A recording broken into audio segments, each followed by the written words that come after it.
6 changes to your schedule to help you manage your time like a pro. You've learned some tricks on how to manage your time, whether you've learned from a boss, a friend, or on your own. Yet putting those tricks into action is a different story. You have to learn how to make a schedule for yourself, which sounds about as daunting as being your own boss. Take out your self starter hat and get ready to learn how to manage your time all on your own with these 6 hacks. 1. Leave wiggle room between your time blocks. Friends, meet buffer time. No one should have a fully stacked calendar with no time in between for a break.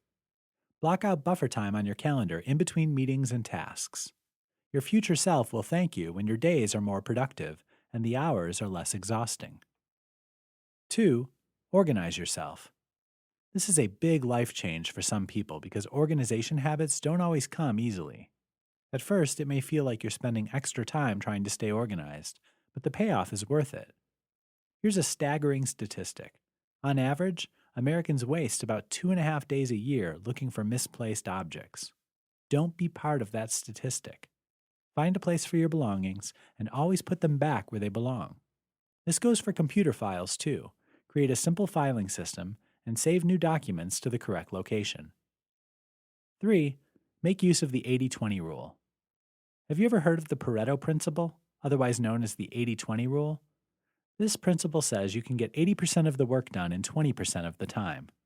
Similarly, 80% of the results come from 20% of the actions. It can be applied to many things in life, so it's a great concept to apply to your usage of time. Get in the habit of noticing what tasks get the most results. Spend more time on those actions and cut out some of the responsibilities that take up time but don't produce the outcomes you're looking for. 4. Stop waiting. Every once in a while, you'll inevitably have to wait for something. At the grocery store, in the doctor's office, in traffic. Instead of actually waiting or deferring to your phone for entertainment, do something productive with your time. Listen to a podcast you've been dying to try out. Read a book on an interesting topic, or write in your journal. Turn waiting time into productive time. 5. Organize your tasks in blocks. Batch all your similar tasks together. For example, don't check your email every time someone pings you. If it's urgent, go right ahead. But otherwise, set a time block every 2 hours or so to plow through all your emails at one time. This keeps you focused, which is a more efficient way to do work.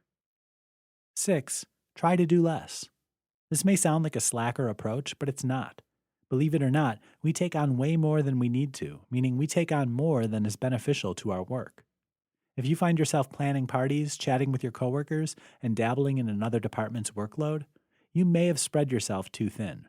By doing that, you're not helping yourself or your peers. In the end, you could wind up letting people down because you overpromise and underdeliver.